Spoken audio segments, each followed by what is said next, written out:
Da da da da da da da da da da. Do do do do do do. Dun dun. Da da da da da da da da da da da da. Do do do do do do do. Da da da da da da da da da da da da da. Da da da da da. Da da da da da. Da da da da da. Da da da da da. Da da da da da da. Dun dun. Da da da da da da da da da. Do do do do do do do. Da da da da da da da da da. Da da da da da. Dun dun. Da da da da do do do do do do do do do do do do dun dun. Da da da da da da da da da do do do do do do. I spent about half an hour getting punched in the stomach just now. It was fun. Another half hour learning how to pivot. I'm really not athletic. I'm good on my noticing what my body is doing and all that. But it's kind of fun. Kind of fun. Somebody at my gym was actually recognized me from the YouTube channel. And is a martial arts instructor. So I had some fun learning how to get punched in the gut.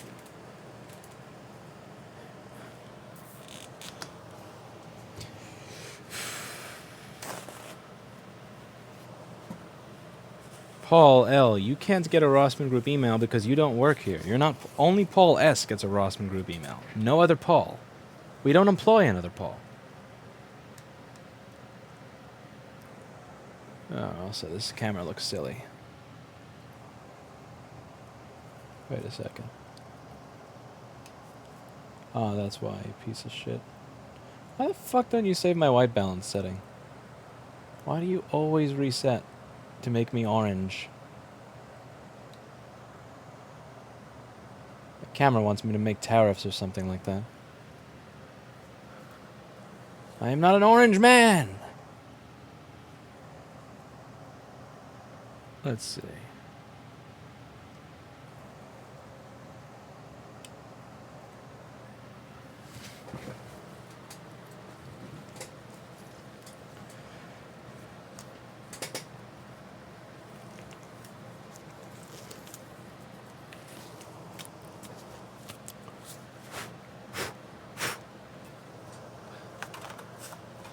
Alright, so today I'd like to talk to you about an A1932 MacBook Air that came for repair. This MacBook Air was then picked up before we got to fix it, and then brought back again. I'm going to read you some notes out of the ticket.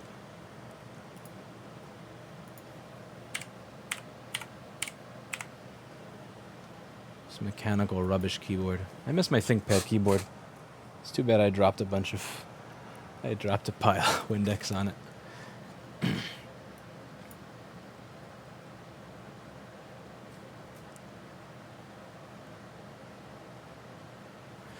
Okay, so she brought this to Apple. They said there was water damage on it, so they would not repair it. And then eventually she spoke to management because the amount of liquid damage was apparently, according to her, superficial. So let's take a look and see what's going on here, see if there's anything to this. Or not.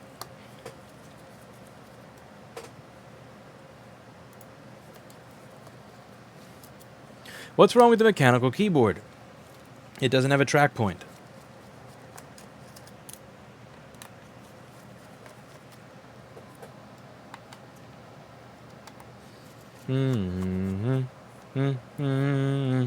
Da da da da da da dun dun dun dun dun dun dun dun dun dun dun dun dun dun dun dun dun dun dun. I dun dun dun dun dun dun dun dun da da da da da da dun dun da da da da da da da da da. Good question, Kopaz.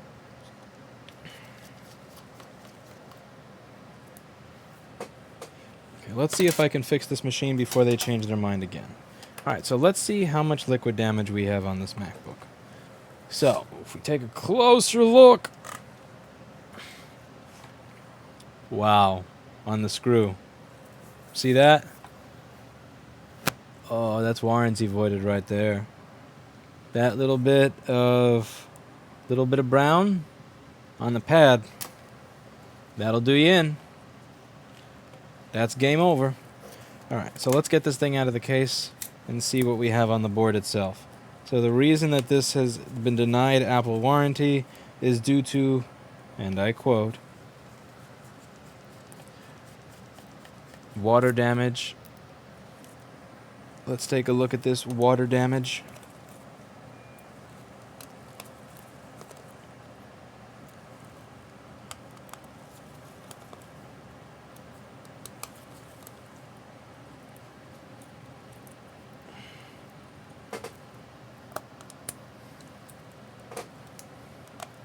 Little MacBook.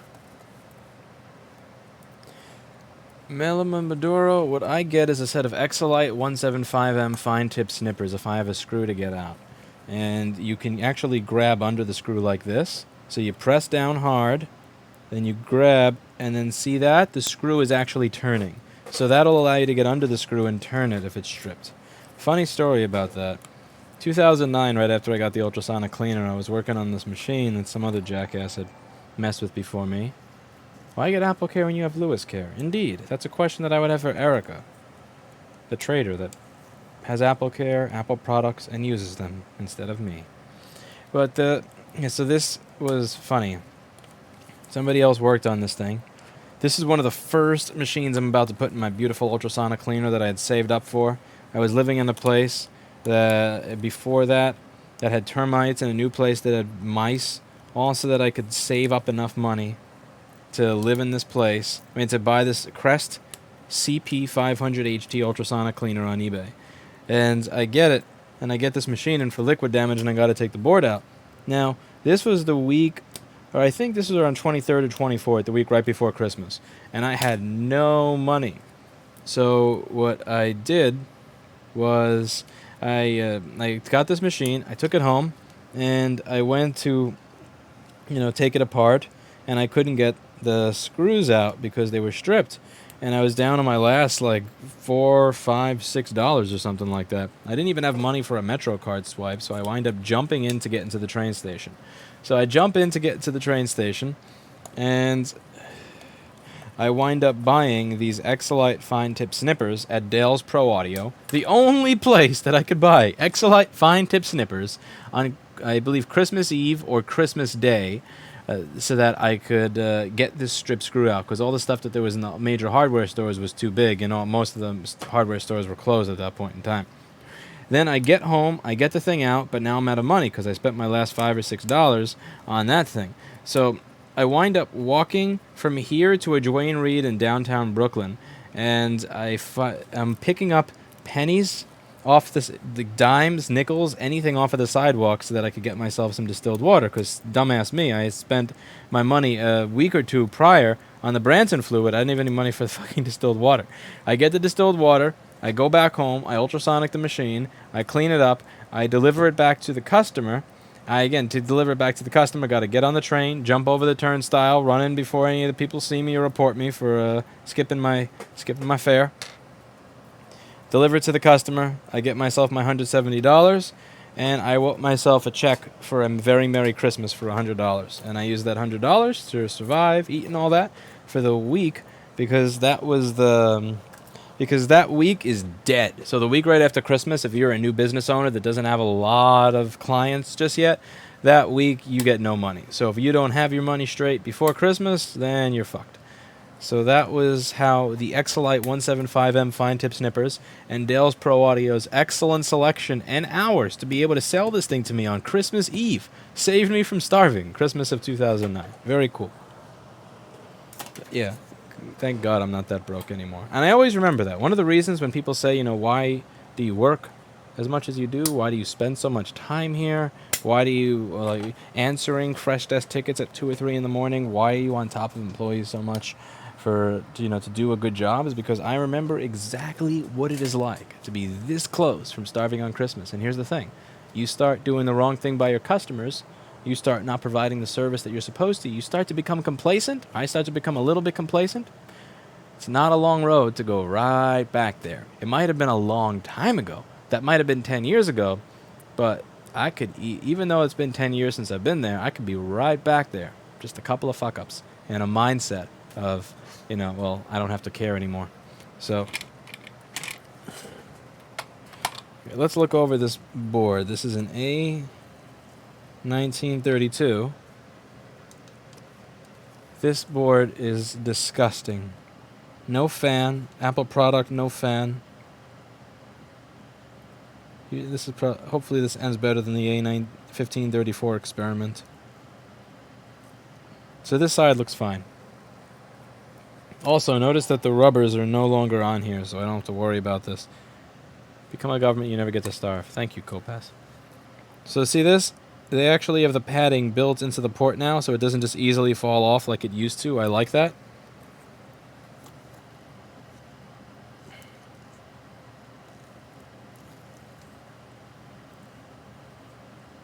Oh my. Oh, geez, that's a lot of gunk over there. Okay, so we're going to open up a schematic for an 820- whatever this is. I actually don't even know the number off the top of my head. Let's see. You know what? I don't need to know the number because I have the schematic. So, actually, I may not have the schematic. Give me 1 second. I just got to Skype my bro, Tim Cook, my dude. And he should send me the schematic if I ask for it politely. Here we go. 820-01521. Tim Cook is such a good dude, you know. People say nasty things about him, but you could Skype the dude at 9:30 on a Tuesday night. He just brings you a schematic just like that. It's like, oh, you want to fix an A1932? I got you, bro. Check that shit out. Check that out. It's beautiful. Okay, so let's take a look at this X1032 motherboard schematic that, yeah, look at that. Okay, so let's take a look at our nasty area. Also, before we get fully started into this, let's just see what the symptoms are. So it says 5 volts, 300 milliamps, but it never goes to 20 volts. All right, so we're stuck at 5 volts. Now, this should be something that you are all used to by now because we've gone over this in this channel many, many times. Any of these USB-C based MacBook Pros, what you got to do if they have this type of problem is see if the CD3215 chips, which are going to be these two right over here, are getting the power that they need to be able to communicate with the charger. So remember, this is not going to put out 20 volts until the machine speaks to it and says, hey man, you know, I'm a MacBook, not an iPhone or an Android phone. I want 20 volts and not 5 volts. Don't give me that GoPro 5 volts. I want the full thing. And that communication is going to happen right here.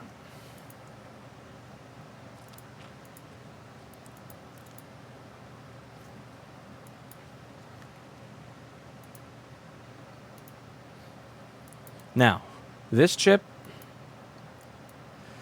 needs to receive power in order to turn on. And it's going to get that on its VN pin. VN is PP3V3 underscore G3 hot. Why the new keyboard? Does it have a track point? It does not have a track point, Joshua. Unfortunately, my old keyboard got a quart of Windex on it, so it's dead. It dead. Okay, so let's check out PP3V3 underscore G3 hot underscore RTC. Looks like we can check that out right here. Or here we go, right there. So we're going to plug this thing in. We're going to turn on Paul Daniels' terrible, execrable multimeter software, all the way from Australia. See if it works this time. Beautiful, it works this time. Festivus miracle.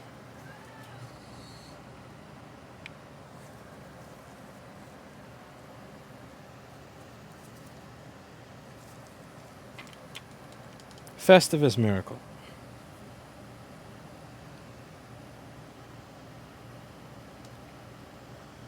3 volts is there. So the chip is getting the power it needs to turn on. Now, as you can see, we have two CD3215s. We've got this one over here, and this one over here. Now, which one do you think is going to be the one that's causing my problem? This one? This one? This one? Or this one?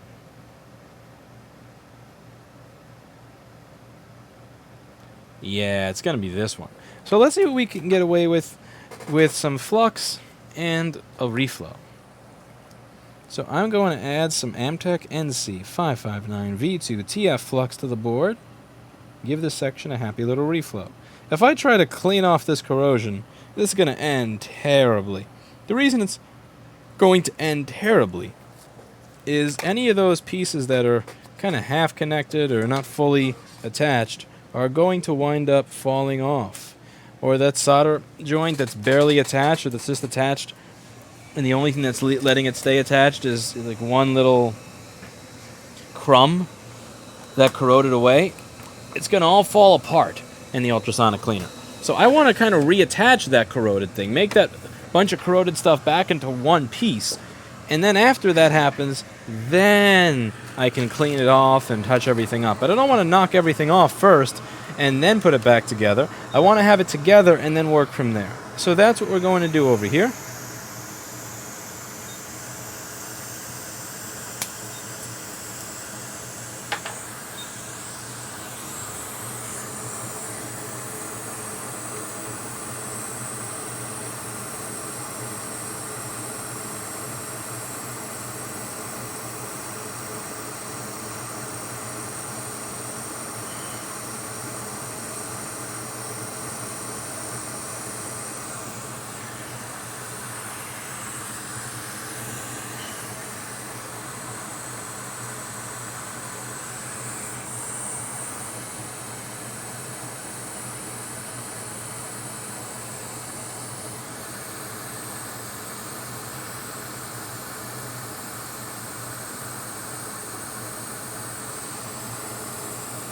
I am using 500 Celsius at 120 because I'm an absolute madman.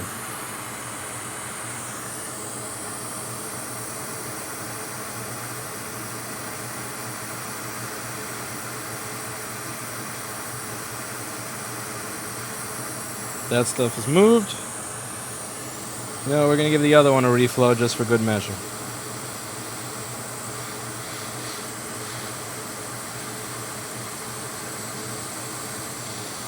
And lastly, this section right along the bottom over here.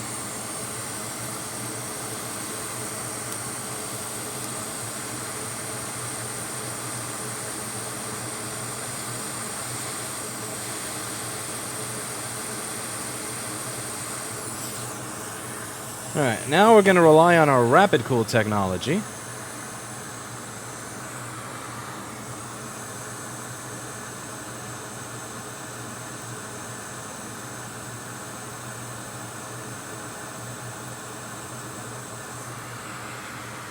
Also, while we wait for this to rapid cool,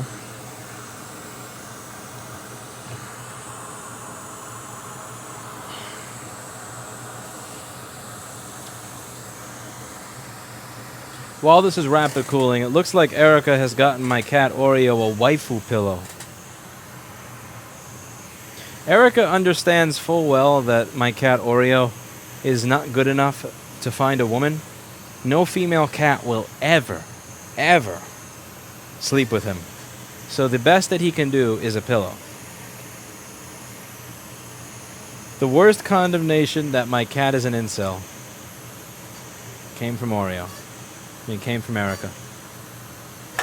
Erica has confirmed that my cat is an incel. He actually is going to have a waifu pillow. A waifu pillow. Alright, let's see what we get.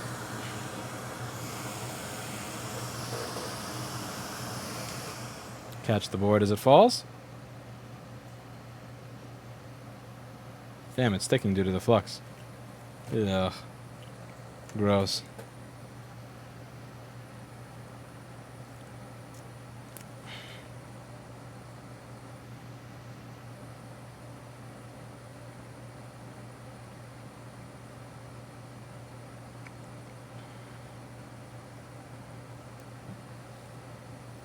No difference. So we may have to replace those two. Now, before we get to replacing those two, let's take a look at the other thing that was corroded on here. So the stuff that was corroded, we have resistors on the right. All right. Your debug data line, don't care about you. Pull down resistor, don't care about you.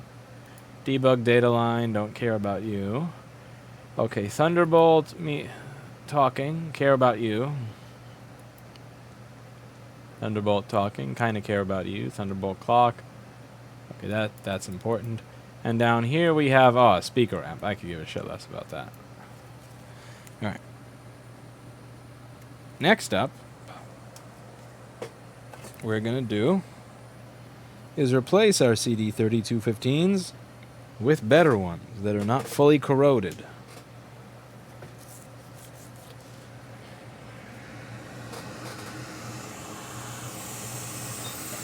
A waifu.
Can't believe that Eric is turning my cat into an incel.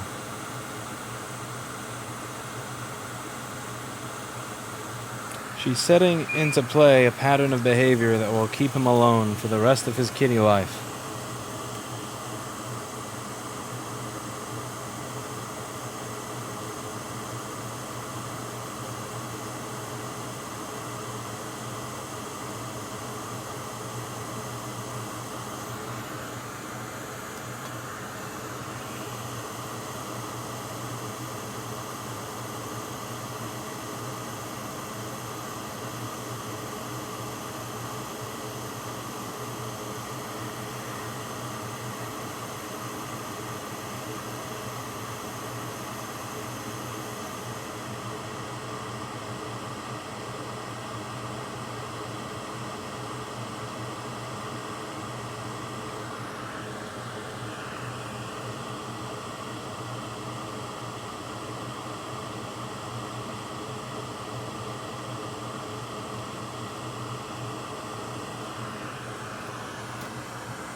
Okay, let's rip those two resistors off. They're junk anyway.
Okay, those are 1 million ohm 0201 resistors.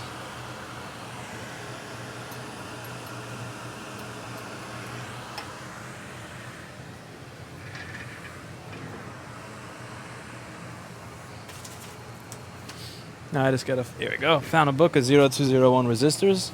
By the way, these books are available on store.rossmangroup.com. That's store.rossmangroup.com.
Okay, below that we got a 15 ohm resistor.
The resistor under it appears to be also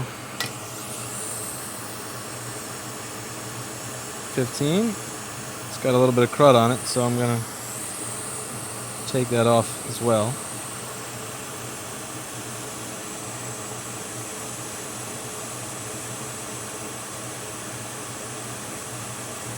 See, that one was fine, but fuck it, too late now.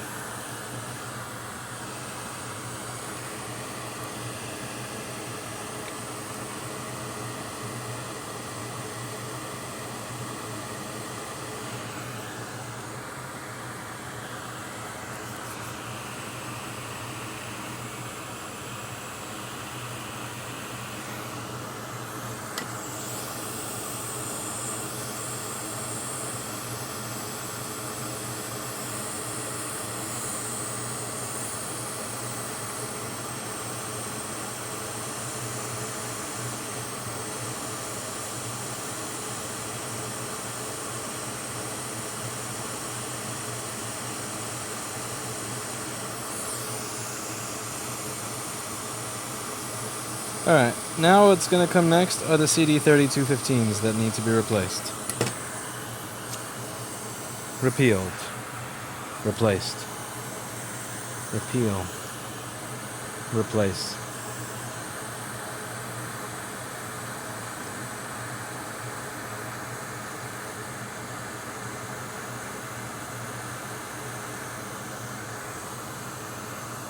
Do your book strips delaminate after a few weeks, releasing all the parts into a big mess? I've never had that happen.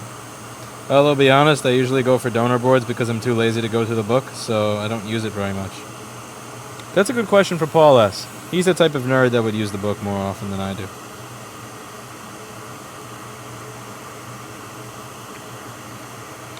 Some of those pads have too much solder on them.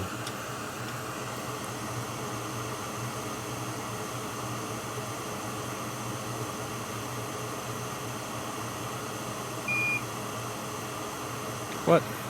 Is there seriously shorting between these? Oh, really? You seriously are... Right after I alcohol it too. You're gonna make me use flux. You know what? Fuck it. You're all getting wicked. I was gonna let these pads get away without wicking, but... They just had to all be uneven. Now you get the wick.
Damn it.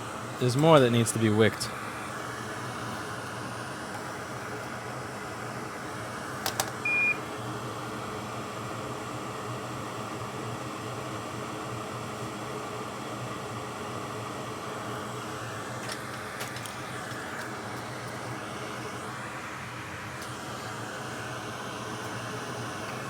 See ya.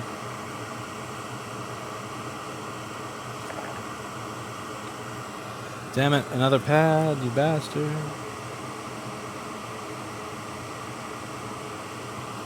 Okay. Good to go, good to go. Now we get ourselves some spare CD3215s and solder them onto the board.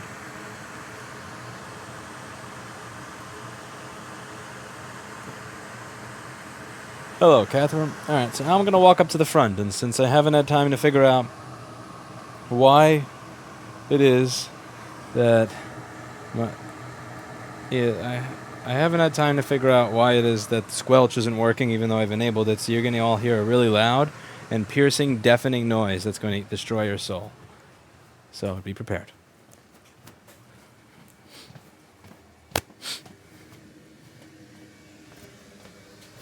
I have to check. What do you call it? I took the baseband PMU off and now I don't have a short, so I have to check before I go or I'm not going to fucking sleep.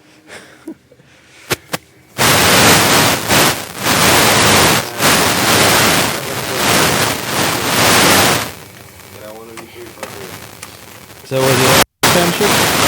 No. Water damage, so one of them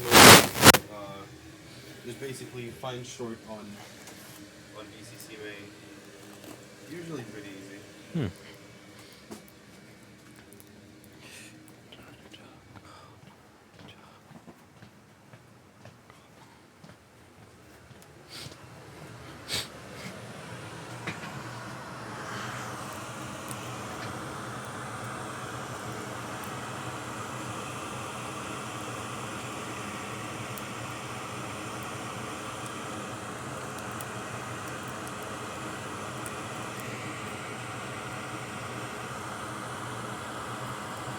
I warned you.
I don't have the big nozzle back here. I think that's up there, but I'm still gonna try for 2 chips at the same time.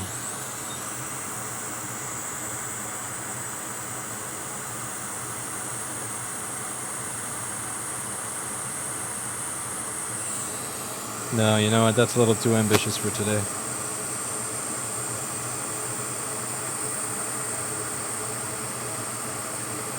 Two chips at the same time's gotta wait.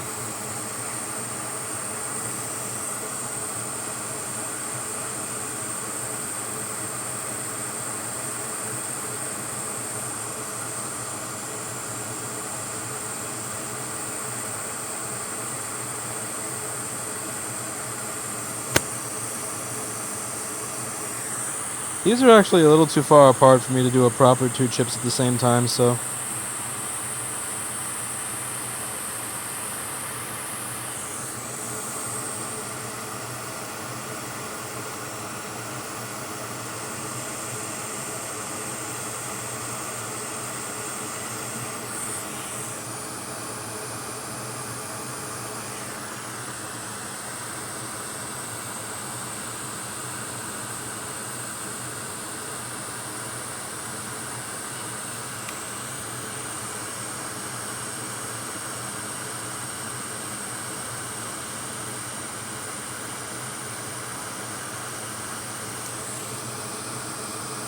Okay, next chip.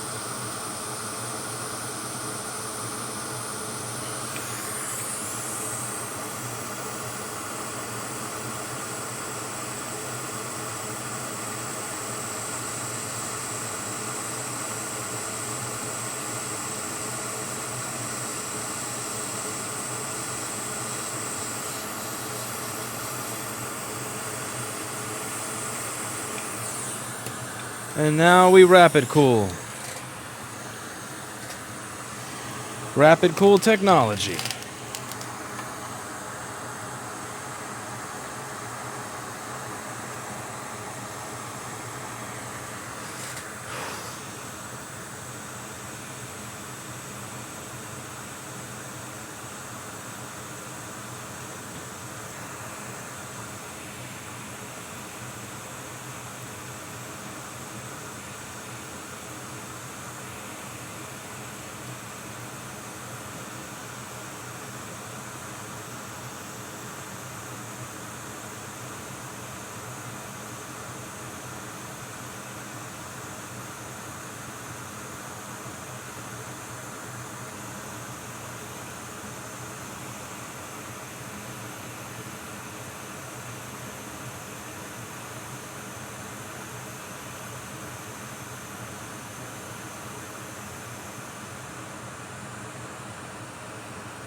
Rapid cool complete.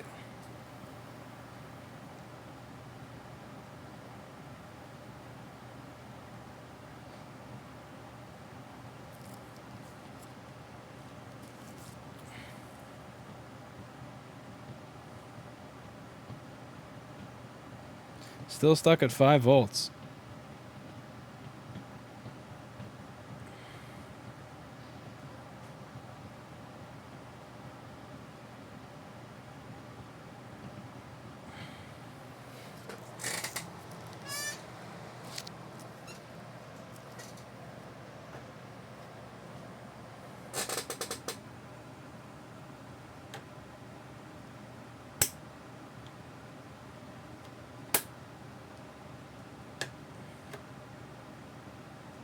Interesting.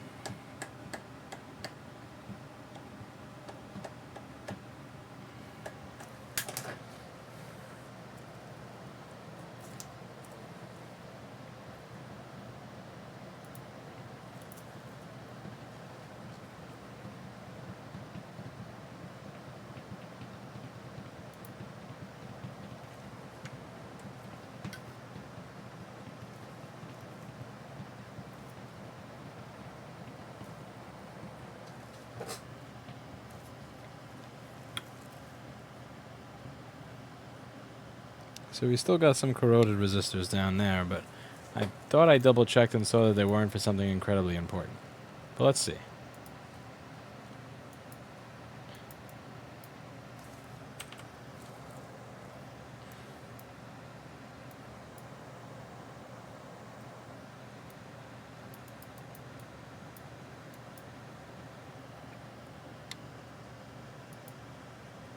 Thunderbolt, miso. Okay, that's important. Clock in, clock rec. Okay, so these resistors, clock rec. That's for wrecking the clock. Like you got wrecked with a KT.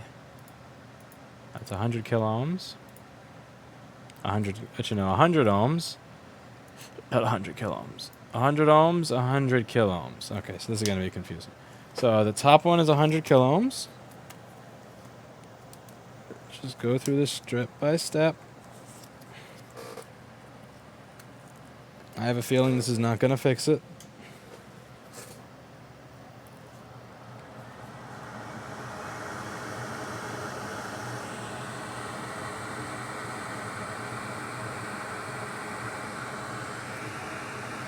Luis, I unfortunately am busy with my own rabbit hole at the moment. If you'd like to contribute to solving this one, great.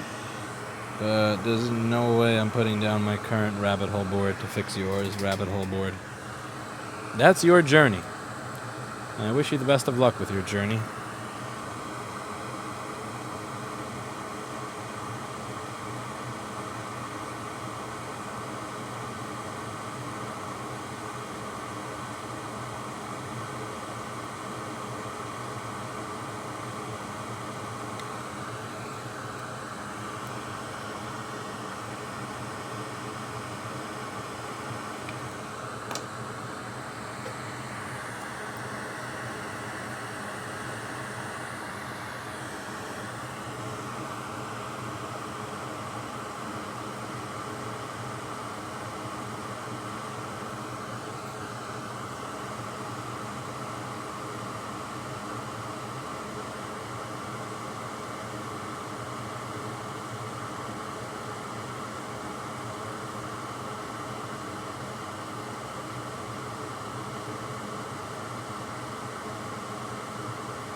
Alright, the bottom one is a 100 ohm resistor.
Whoops.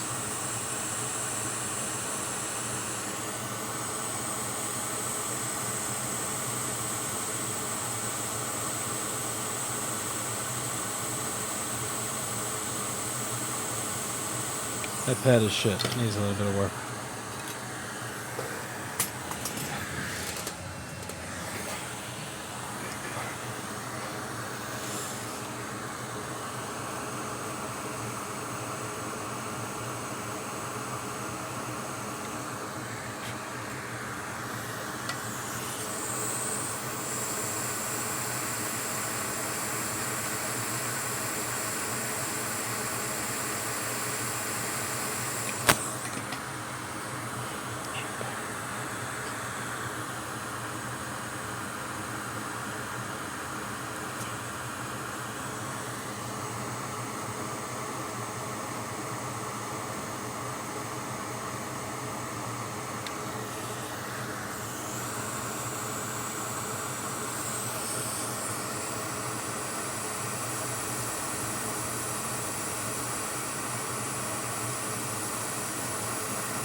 I have my tips until I break them usually. That micro pencil tip I've had for maybe 2 days.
Interesting. Now we get 40 milliamps instead of 300 milliamps, but still no 20 volts. So I'm going to give this an ultrasonic cleaning and then cry into my hat and call it a day. So, what again, just to be clear, we're going to give this an ultrasonic and then I'm going to go home and cry. Every now and then you just got to go home and cry. This seems like an excellent board to cry about.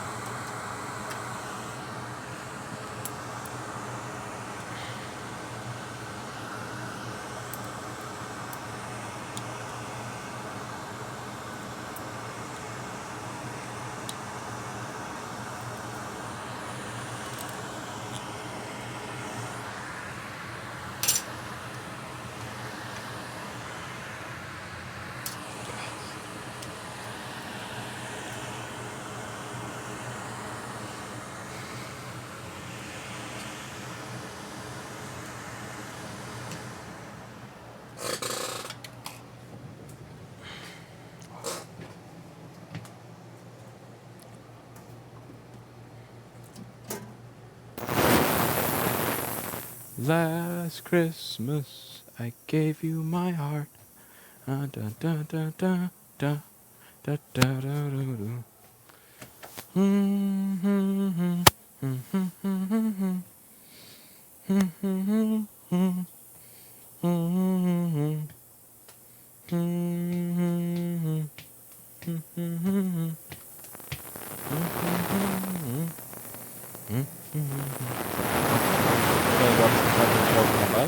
Give me one moment.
Okay.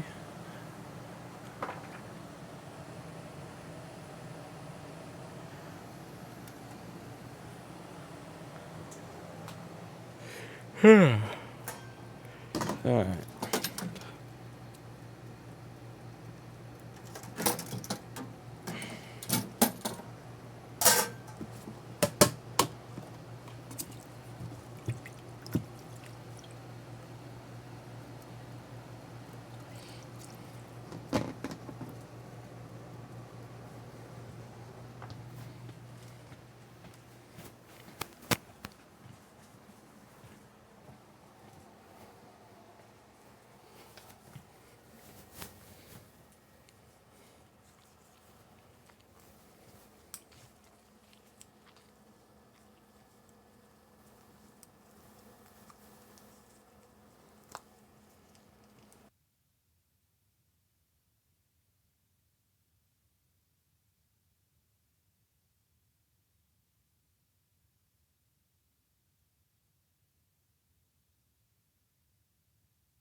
Alright, so it is drying now.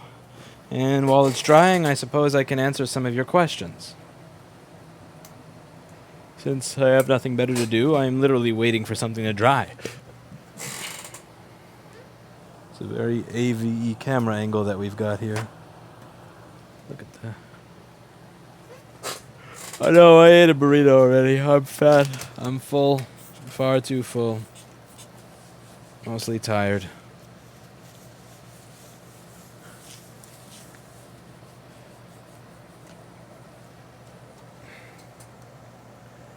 Let's see. Someone asked if the packages have been found from the post office yet. No, not only have none of the packages been found, but the claim that I filed, I mean, I haven't heard a damn thing so far. So there's a couple of places that I contacted. So first I contacted, let's show you this. Ah, wrong one.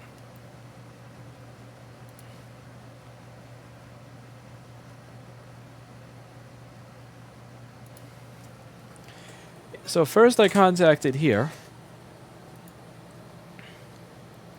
And United States Postal Inspection Service report, and I believe a USPS employees in service, and then after I didn't hear back from that for a few days, I filed a mail theft one, because I do have a complaint with an employee in service, and let's face it, this is also kind of mail theft as well. So after I didn't hear back from either of those complaints, I then filed another complaint with the Postal Regulatory Commission. Thank you very much to Erica for suggesting that I do this. So I sent all the information. I tried to add a TLDR as well, so that there'd be a good chance of it being read. This is not something that I plan on letting go. You know, it's one thing if you lose 1 or 2 or 4 packages. It's another if you're hard to contact on the phone. But, you know, call me a grudge holder, but you don't get to lose a bin of $1,800 worth of stuff after you didn't send someone to pick up for several days in a row, then say, oh yeah, I didn't pick that up, and then hang up in the middle of the conversation and then never come back here. You know, I gotta eat it when I do something stupid. I gotta eat it, but when you do something stupid, you gotta eat it as well. And there are people that say you should have brought it to the post office yourself, or you should have paid somebody to bring it to the post office. Why don't you pay someone to bring it to the post office? Then you'll never have to deal with this. But the thing there is that if we hold it to that standard, well, you can't expect the post office clerk to do their job. So you have to pay somebody to bring it there. Well, if people can't do their job, then who's to say that the person that I pay to bring the package to the post office won't just steal it as well? You know, if we go to that level, we expect that little out of people, then there's always going to be some way that this could have been messed up. I pay somebody to bring it to the post office. What if I pay somebody to bring it to the post office and never come back? Yes, you can press charges and you can file a report and this, that, or the other, but then we're right back to where we are right now. At the end of the day, I think it's really important that regardless of what job you do in the world, even if what you're doing is putting price tags on basketballs at Model Sporting Goods, that you find a way to do it better than everybody else. So whatever your job is in your corner of the world, make your corner of the world a little bit better. And there are people that take jobs in their little corner of the world, they actually make it considerably worse. I actually got emails from people who were talking about that supervisor by name. I've received several emails and comments from people talking about the supervisor in that USPS video, and they knew his name. They said that, you know, these are other carriers. They said he displayed a superior attitude towards people, as if he was better than everyone. He's gotten into several confrontations with some of the carriers. There are people that have said that he doesn't seem to do well at his job, and from the comments that I've gotten from people who knew him by name, who showed me demonstrable proof that they do work for the Postal Service, this is not someone that seems to have a lot of people in their corner. And from the way that he treated me and my employee and my packages and my business on a regular basis, I'm not surprised that he... So, yeah, it's not something that I plan on letting rest. Just for any of you who are wondering, I do plan, if I don't hear back from the Postal Regulatory Commission and I don't hear back from USPIS, then I'm just going to go ahead and file a police report. I feel silly filing a police report because there are people that are getting mugged, there are people getting stabbed, there are people getting raped, there are fires, there's all sorts of stuff that the police department has to deal with in New York City that's more important than somebody didn't get their LP 8550s. But if nobody is going to try and hold them accountable, and if this person thinks that they can just go and get away with that, then I will go ahead and file a police report. It's not something I wanted to waste time on, but it is something that I will reluctantly go ahead and do. And it's not something that I'd want to do. I've gotten into places before where I screwed something up like big time for somebody, and it mattered. Like I mess up on a regular basis. I am not perfect, but when I do, I put in the basic effort to interface with them, to deal with them, not to hang up on them and run away. And if there was one time 9 years ago where I was actually completely broke and I was afraid of losing everything that I had, where I actually did wind up ignoring the phone call and running away, but I came back a few hours later, collected myself, called back, and fixed the problem. And that's just, it's what you're supposed to do. I'm not particularly sure if this is because a lot of people are saying, this is something they did on purpose. I always tend to attribute idiocy or ignorance or bad intentions rather than malice. No, not bad intentions. Good intentions gone bad. Good intentions gone awry rather than malice. Because one thing you do see is that this individual picked up a lot of packages that were laptops. Every single package that was either insured or signature confirmation, all of those packages got to the place they were supposed to go to. It's only the packages that did not have insurance that didn't get scans to the systems. When people say that, well, that this person probably stole everything on purpose. If you're looking to steal stuff on purpose, what are you going to steal?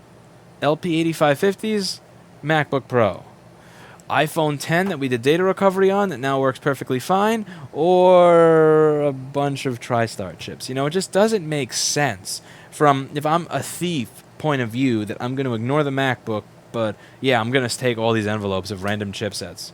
I really think it was an issue of incompetence. It only then becomes malice when you go above and beyond to avoid having a discussion with the people who you've cost several thousands of dollars. And it's not exactly the best time for this type of stuff. Again, it is one of those death by 1,000 cuts things. I have a payroll associate at the payroll company that I deal with that actually kept paying somebody for a full pay period after they were terminated, and then said that you were supposed to do this. We didn't have a reminder to terminate them. So I bring up a phone recording. This is one of the great things about free PBX. I have a free PBX playlist on how to set up free PBX for your business and use Asterisk and Repair Shopper and sync it all together so you can have the caller ID be the status of the customer's tickets. You can go, hey, Tiffany, how's it going? It looks like your phone's being reassembled. Wow, you remember me? I don't fucking know who you are, but I can pretend I do, and then it makes customers happy. But anyway, so I bring up the call recording, and it says, oh, so you terminated this person? And we go, yes. Okay, so just to confirm, we're not going to pay them anymore, and we're taking them off your payroll. Yes. Okay, thank you, goodbye. So I send that email to that person that works at payroll, and it's just like, stuff like this. It's like $1,800 here, a few $100s there, $2,000 there. It's just the death of 1,000 cuts when dealing with incompetent people. And it really does become bothersome when you have people that have access to your packages or they have access to your bank account, and they can genuinely fuck you in your short-term cash flow, and you let it go too many times. You say, well, they're nice people, or well, they messed up once, and it doesn't work because my payroll company has done this before with a lesser amount of money. And it's funny, I had a conversation with Steve here, and I had said, I would like to push for this person to not be on our account, and he's worried that if we do that she'll get fired. And we show, this has happened. This person has made 2 or 3 mistakes over really petty stuff, and this time they made a mistake that cost quite a bit of money. And with the Postal Service, there have been these certain types of mistakes before, and I never reported them. But that's what happens when you appease. I appeased you when you lost a $400 or $600 thing, so now it's okay to lose a bunch of things that are $1,800. I appeased you and said, oh, you just made a mistake with 10 or 20 hours here. Now make a mistake with 80 or 120 hours or something. And it's bothersome to see that when I say, listen, can you tell me what happened? Maybe I'll work with you. What can I do to help this not happen again? Or say, listen, I'm not going to try to get you in trouble. And then when I don't get you in trouble, you go back and figure, oh, okay, it's not, I'm off the hook. Oh, thank God, I'm never doing that again. It's, oh, well, I guess I can get away with it. I shouldn't say hate. You don't hate anything. You intensely dislike it. My first boss, Sam Feldman, told me, but in the studio business. But it's this thing where I intensely dislike when people figure out that they have been blessed with something and then they set that as the standard rather than, oh wow, that's above what my expectation should be here. I got this. Let me be really happy and stay humble and expect this. No, you got this, so now I'm always going to expect this. I was able to screw up on that level, so now I'm always going to screw up on that level. And it's bothersome, and one thing that I've realized is every single time I've had mercy, when something like this happens, it comes back to bite me in the ass, and every single time I do, it costs me twice as much money, or 3 times, or 4 times as much money the next time than it did if I had just been a hard ass in the beginning. So if I don't hear back from that supervisor, if my packages don't get found, if the person can't at least give me the decency of a phone call, to return a phone call, to interact with the individuals that they cost almost $2,000, then absolutely. Police police report, everything else that I need to do, so that if I have to pay the consequences for when I screw up, which I often do, then other people have to pay the consequences for it as well. And yeah, that's my rant. I'm done QQing for the day, but for a lot of people have been asking me for an update on that thing, and I'm just done with it. I'm done. No. Steve and I were joking earlier today on stream, and one of the things is that there was one customer recently that sent in a hard drive for recovery. It was a messed up piece of junk, like 13, 14-year-old drive using some not even micro USB, mini USB. That's how you know how old this thing is. And it was clicking. I think drive savers at something in like the $3,000 to $6,000 range. We were able to recover it for around the $700 and $900 range. We send them back their old drive. We send them back a replacement drive, brand new, all their data, beautiful, working, great. And we forgot to include the mini USB cable, and they called us back and they bitched us out over forgetting the mini USB cable. So what do? We priority mailed it to them. I'm sorry that we did that, even though that cable is completely utterly useless in 2019, and our website says that we're going to dispose of all that shit anyway. We said, you know what, just to make here, I'll dig up my own and I will send it out the same day and priority mail it so you got it back before the weekend. It's like, that's one of the things, is that if you hold yourself to a certain standard, it makes it really easy to hold others to that standard as well. If you hold your parents accountable for the fact that they hit you or they treated you unfairly, then it makes it a lot easier to hold yourself accountable when you become a parent and you're at that point where you're debating whether or not I should hit my kid or whether I should have a proper conversation with him. If I don't hold other people accountable, that's one of the things that I think about when it comes to these situations. If I'm not able to hold other people accountable when they do things like this, then I'm eventually going to get to a point where I decide not to hold myself accountable. And I want to hold myself accountable. If somebody sent in something with a cable, even if my website says we throw that crap away, if that meant something to you, then let's just fucking keep track of the cable. And if we screw it up, what does it take on the phone to say, I'm sorry, just send it back? We do it. We care here about those types of things. We really do. And one of the things that allows me to hold myself accountable, one of the things that allows Steve to hold himself accountable, is that when it comes to the other people in our life that deal with this, we hold them accountable. And when it comes to the Postal Service supervisor that works at the Peter Stuyvesant Station, Joshua, I intend to hold you accountable, whether you like it or not. All right, now I just gotta...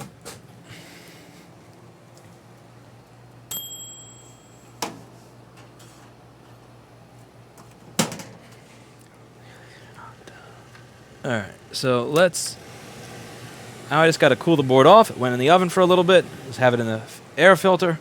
And then we're going to do a round 2.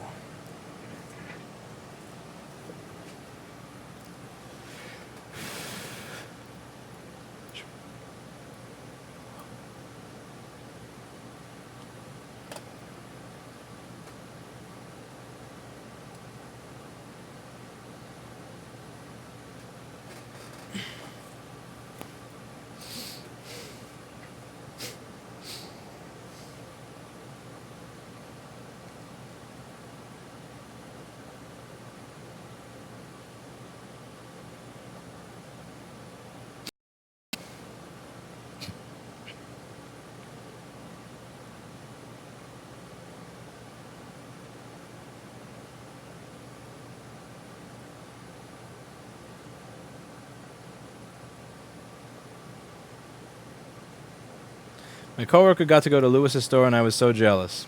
Don't be. We don't even have working internet here, as you probably can tell from all these drop frames. Okay, let's lower my stream to 2.5 megabit. Maybe that'll fix it. Ah, this is so pathetic.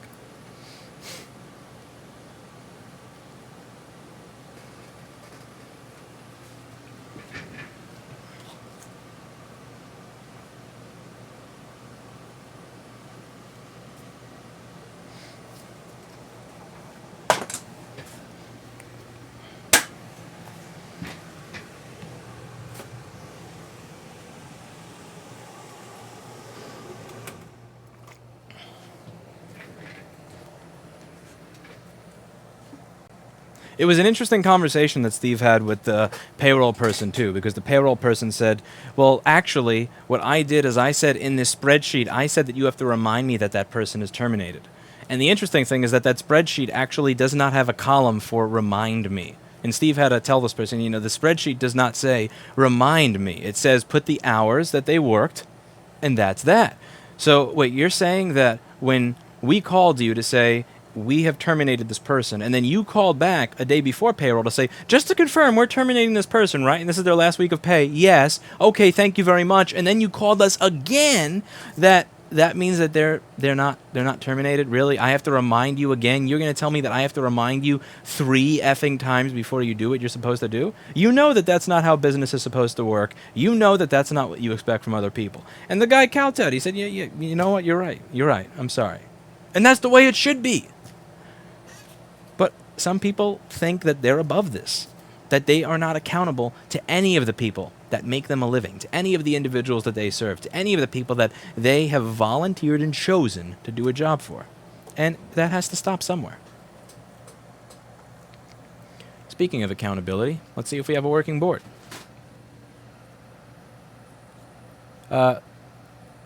Erica's adorable. There's nothing cuter than when I drop a credit card processing company because they suck.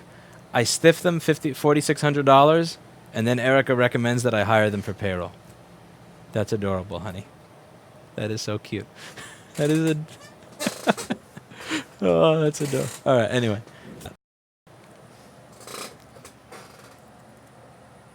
Everybody, a round of applause for Erica for being adorable.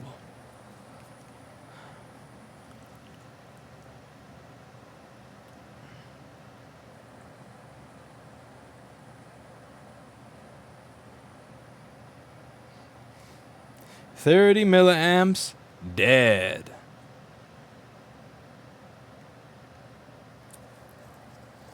Okay.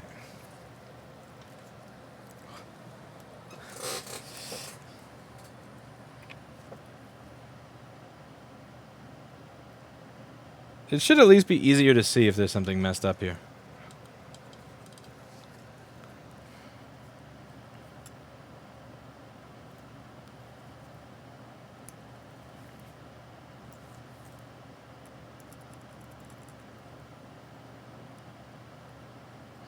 Okay, so let's see what this probe point over here is for.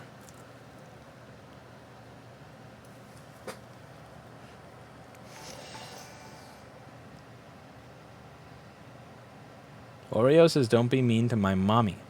I'm not mean to your mommy, Oreo. I'm mean to you. You filthy little animal. You filthy little creature. Who is Oreo, anyway? I know that he's not smart enough to be able to use Streamlabs. Okay, that one that's corroded is PPDCN. So the DCN is corroded. That's not what's going to be our problem.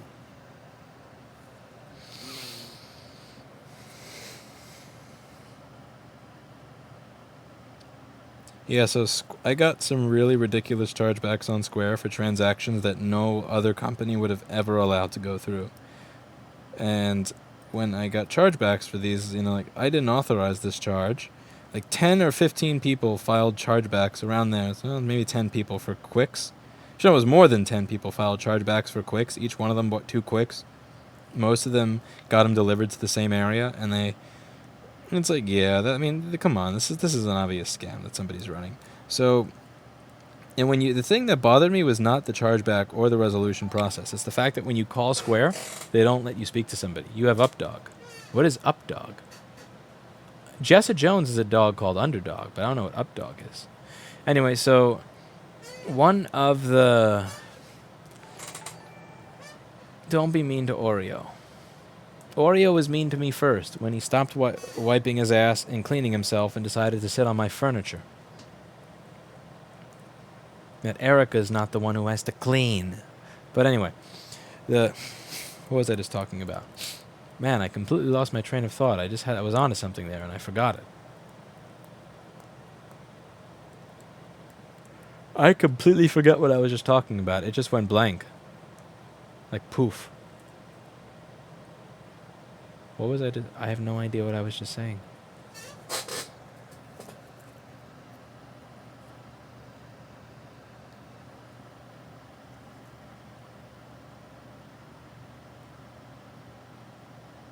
You're attached, you're attached, you're attached, you're attached. You're a little corroded, but those are not corroded enough to matter, and those are not for something that does matter. This is a speaker amp.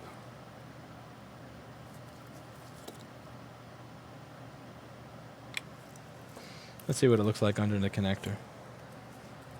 Ah, Square and chargeback scams. So, yeah, so it was very obvious because each order was for 2 quicks. It all happened within a few weeks of each other, and they all filed chargebacks at the same time. It was obvious. It was an orchestrated scam. So what pissed me off was not the resolution process or anything like that. What really got under my skin was the fact that you couldn't get to anybody even if you stayed on hold for 2 hours. And Square does this thing where they say, okay, well, if we're keeping you on hold for too long, we'll call you back. Do you want to have a call back? And we said, sure. So we do a call back.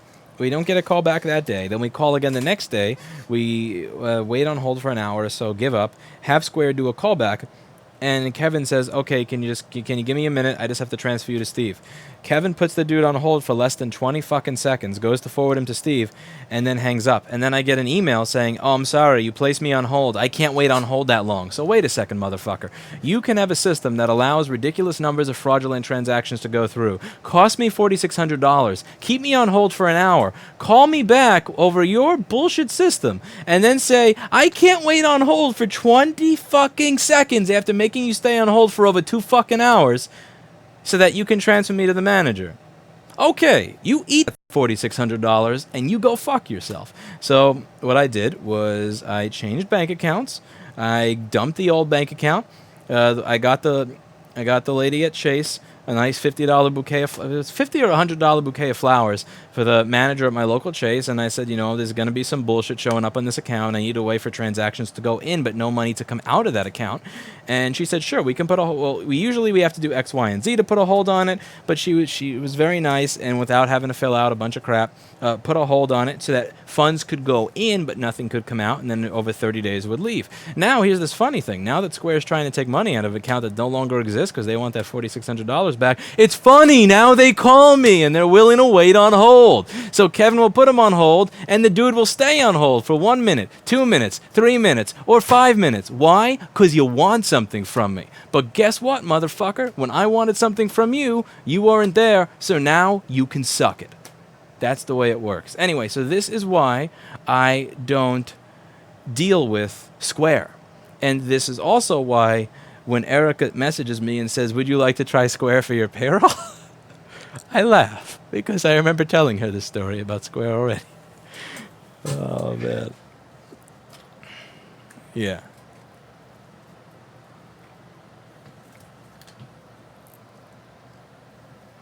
Anyway, fuck Square. Seriously, fuck Square. They actually have a really good interface. It's the opposite of Chase Payment Tech. Chase Payment Tech's interface is garbage. Absolute garbage. But it's genuine. It's some shit straight out of the 80s. Getting anything done with them is really difficult. But the cool thing about Chase, and oh my god, this thing is stuck. Wow, the screw hole just came off of the board. Oh my Jesus. Anyway, the cool thing about Chase is that when I need to speak to somebody, or there's a problem with the account, I can actually speak to a fucking human being that will deal with me like a human being and answer my questions. And guess what? Somebody filed a fraudulent chargeback, and what I did is I sent them all the evidence, and then they still reversed it. I was able to call them, say, hey, Here's the process that I followed. Can you tell me if I missed anything in the process I followed? What do I do next? They told me what I had to send, and within 2 days I had the money back because it was a fraudulent chargeback. So Chase helps me. Square keeps me on hold for hours on end, calls me back, hangs up on me, just like the cable guy that says we'll be there between 8 and 4, and then you take a shower at 4:05. He rings the bell at 4:06 and then like runs away right after he rings the buzzer, hoping that he doesn't have to install your fucking cable. That's service. What Chase provided, again, I'm not saying I like Chase as a bank. I'm not saying they're the nicest people in the world, but at least when you have a problem, you can speak to somebody who solves it. Square has a nice, pretty, sexy interface and a nice, pretty, sexy tablet and a nice, pretty, sexy website. But when you have a problem, that nice, pretty, sexy tablet, that nice, pretty, sexy website, that nice, pretty, sexy interface is going to tell you to go fuck yourself, which is why I don't fuck with Square. And it's something that bothers me about a lot of these newfangled companies. Now, these new hipster kind of startups. I can almost tell based on the website, based on how you have put together your website, if you're the type of company that's going to help me when I have a problem, or if you're the type of company that's just taking as much as you can, funded off investor money, and gonna fuck me and hang me out to dry the moment there's a problem. And that's Square. That's Square. But there you go.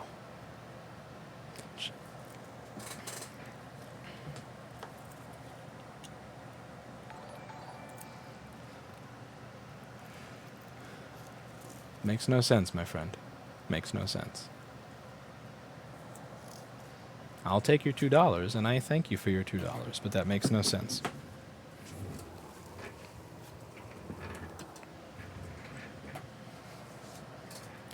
Okay, I have not gotten anywhere with this board, and I've spent some good time on it, so we are going to do the patriotic thing and leave this for Paul.